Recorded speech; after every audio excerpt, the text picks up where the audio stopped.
অনেক মানুষ বলে উচ্চ শিক্ষায় ডিগ্রি নিয়ে আপনি বিদেশে কেন যান? অনেক মানুষ কিন্তু এই কথাটা বলে। আচ্ছা, সত্যি করে একটা কথা বলেন তো, আমরা যে বাংলাদেশে থাকি, বাংলাদেশে যে ধরনের খাবার আমরা গ্রহণ করি, কোন খাবারে ভেজাল নাই বলেন তো?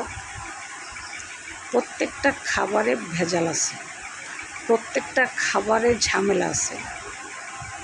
আর বিদেশে যারা থাকে, যারা সবসময় শিক্ষা নেওয়ার জন্য বা ওখানে নাগরিকত্ব পাওয়া যায় বা বিদেশে যায় থাকে যারা, তারা বিদেশে বিশেষ করে থাকতে চায় এই কারণেই, কারণ বিদেশের যে একটা পরিবেশ, একটা সুন্দর একটা পরিবেশ, একটা মহিলা মানুষ রাত একটা নাই, দুইটা নাই, তিনটা নাই, একা একা কিন্তু রাস্তায় চলতে পারে, তার কাছে কেউ আসবে না, সাহসও পাবে না আসার জন্য।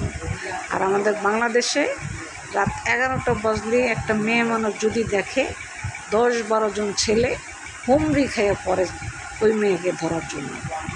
তাহলে এবার বলেন, মানুষ বিদেশ থাকবে না তো কি বাংলাদেশে থাকবে? বাংলাদেশের পরিবেশ আর বিদেশের পরিবেশ কি এক না।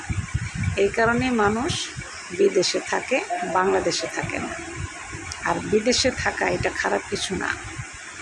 আপনার যোগ্যতা আছে, আপনি থাকতেছেন, আরেকজনের যোগ্যতা নেই, সে থাকতে পারে না, এটা নিয়ে হিংসা বা অহংকার করার মতো কিছু নেই।